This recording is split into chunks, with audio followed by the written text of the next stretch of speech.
बिस्मिल्लाहिर्रहमानिर्रहीम। अस्सलाम वालेकुम नाज़रीन। नाज़रीन, जब भी इंसान हो या हुकूमतें हों या कोई इदारे हों, कुछ भी जब कमज़ोरी हो जाती है, कमज़ोर हो जाते हैं, तो उसके ऊपर बहुत सारी बीमारियाँ हैं, बहुत सारी आफतें आनी शुरू हो जाती हैं और एक के बाद एक शुरू हो जाता है सिलसिला उसका। तो वो थमने का नाम नहीं लेता, क्योंकि वो तमाम चीज़ें जो सी होती हैं अपनी लापरवाहियों की वजह से होती है। यानी कि इंसान बीमार होता है तो उसको लापरवाही करता है, या उसको नज़ला ज़ुकाम या खांसी या कोई और बीमारी हो जाती है तो उसको वक्त पर चेकअप नहीं कराता, जिसकी वजह से ये तकलीफें लगनी शुरू होती हैं। और मुल्कों के भी हालात ये होते हैं कि आपके फैसले, आपके आपके किरदार, आपके काम जो उनसे हैं बाज़ ऐसे होते हैं कि जिसकी वजह से आपको बाज़ा बड़ी हजीमत उठानी पड़ती है, शर्मिंदगी उठानी पड़ती है, और फिर एक के बाद एक चलने शुरू होती है। और बाद ऐसी गलतियाँ होती हैं कि जिसका जिसका हल बहुत मुश्किल होता है। इसी तरीके से पाकिस्तान के अंदर, पाकिस्तान इस वक्त कमज़ोर तरीन मुल्कों में शुमार होता जा रहा है। इकानमी बर्बाद हो चुकी है, न बिजली है, न पानी है, न चीनी है, न गंदम है, न कोई चीज़ है, क्योंकि वो लोग काम करते आए हैं मुद्दतों से, तकरीबन 3-4 दहाइयों से अगर देखा जाए तो ऐसे लोगों की हुक्मरानी रही है, बल्कि 5 दहाई कह लें कि ये 70 के बाद से जो भी सिलसिला शुरू हुआ है, नाअहल ना निकम्मे और मुफाद परस्त लोग जो सिर्फ करप्शन करते रहे, उनकी हुकूमतें रहीं, और वो उन हुकूमतों ने मुल्क का बेड़ा गर्क कर दिया। आज वो सूरत हाल बन रही है कि एक हुकूमत अभी चल रही थी, जैसे इमरान खान साहब की हुकूमत चल रही थी, थोड़ी बहुत इकॉनमी बेहतर होने की तरफ आई थी, हालांकि उनके अंदर भी कोई बहुत ज़्यादा खूबियाँ नहीं थी, लेकिन बहुत बेहतर थी। अब जो हालात बने, जो ही उनकी हुकूमत ख़त्म हुई है, नई हुकूमत को शौक तो था वज़ीर आज़म बनने का, शहबाज शरीफ साहब को और हुकूमत करने का, लेकिन हुकूमत उनसे चल नहीं रही है। हर तरफ से जो उनसे बेचैनी है, और वो जो लोग खामोशी से डर के बैठे हुए थे, वो टेररिस्ट, कि जिन लोगों को ये डर था कि ये हुकूमत स्ट्रॉन्ग हो रही है और वो उन्होंने अपनी पनाह गाँव में रहना ही पसंद करते थे, आज वो लोग जो से दोबारा से बाहर निकल आए हैं और जगह जगह धमाके हो रहे हैं, लोगों को मारा जा रहा है, फौज पे हमले हो रहे हैं। और कई, मैंने कल के प्रोग्राम में भी कहा था कि फौजियों के साथ इंतहा का जुल्म हो रहा है, कि वो कहीं से गुजर के जा रहे हो तो उन पर अटैक हो जाता है और मारे जाते हैं। मेरे कई दोस्त जो से हैं बात दफ़ा इस बात में नाराज़ होते हैं कि जी आप फौजियों की बड़ी बात करते हैं। बात यह है कि फ़ौज हमारी जैसी भी है, इस मुल्क की हिफाजत कर रही है, हमारे मुल्क की, और जो लोग खबीस लोग जो से हैं अटैक कर रहे हैं फौजियों पे, उनका इंशाल्लाह ताला अंजाम जो है वो बुरा ही होना है।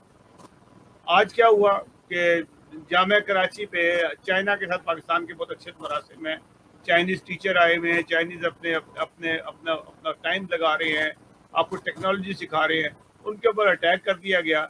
ये एक खातून खड़ी हुई यहाँ पे, ये अटैकर है, ये जो ही वैगन जो उनके नज़दीक आई है उसने अटैक कर दिया, जिसमें 3 चाइनीज़ शहीद हुए और एक 2 पाकिस्तानी शहीद हुए, पर बल्कि तो नहीं, 4 टोटल 4 हुए, और एक जो सी ये औरत जो सी हलाक हुई है जिसने धमाका किया। तो ये इतना ज़्यादा तकलीफ दे बात थी कि समझ नहीं आती कि ये लोग, इनको चाइना से क्या दुश्मनी है और इसकी जिम्मेदारी किसने कबूल की है। बलोचिस्तान लिबरेशन आर्मी ने इसकी जिम्मेदारी कबूल किया, उन्होंने कहा जी हमने मारा है, और ये हमारी पहला सुसाइड अटैकर है, पहली सुसाइड अटैकर है। और इस तरह से इसने इतने धमाका किया और बाकायदा उसका गाड़ी का इंतज़ार किया। जो ही वैन जो सी है गेट के अंदर मुड़ने लगी है, और उसी औरत ने उसको अपना बटन दबा दिया, धमाका कर लिया, खुद तो ख़त्म हुई वो। लेकिन उन मेहमानों को जो बेचारे आके यहाँ पे आपको तालीम देने के लिए आए थे, वो बेचारे इदारे जामे शहादत नोश करके, और उनको उनको शहादत मिली, क्योंकि जो भी आदमी किसी मंसूबे एक खिदमत के लिए आता है और अपने एक तालीम के दे रहा था, मैं उनको शहीद कहूँगा। मुझे पता है बहुत सारे लोग ऐसे भी हैं जज्बाती हो, ये शहीद तो सिर्फ मुसलमान होता है। हर वो आदमी जो अपने काज के लिए काम कर रहा है वो शहीद होता है। और ये शहादत जो सी है, ये चाइनीज़ की शहादत है, पाकिस्तानी की भी शहादत है, लेकिन उन लोगों की शहादत नहीं है कि जो सुसाइड हराम की मौत मर रहे हैं और लोगों को मार रहे हैं। दोबारा ये तकलीफ दे सूरत हाल सामने आई, और इस तरह से चाइना से ताल्लुकात तो हमारे क्या ख़राब हो गए।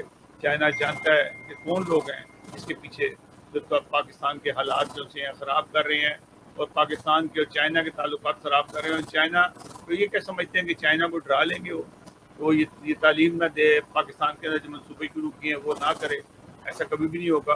उनके मनसूबे भी जारी रहेंगे और काम इससे ज़्यादा बढ़ेगा। اور اس سے زیادہ طاقت سے بڑھے گا، اور انشاءاللہ تعالیٰ ان کو بھی پکڑا جائے گا جو لوگ اس پہ ہوئے. ساتھ ہی دوسرا حملہ ہوا جو بلوچستان میں ہی ہوا، ہمارے دو جوان شہید ہوئے بلوچستان میں، ان کے اوپر اٹیک کیا گیا. یہ بھی بلوچستان لبریشن آرمی کا ہی کام ہے جو یہ اٹیک کر رہی ہے. بہرحال آرمی جو ان سی ہے ان کا بھی سدباب کرے گی. جب بھی اب اس وقت جو سی موجودہ حکومت ہے اس کی نااہلی کی تو بات ہی نہ کریں.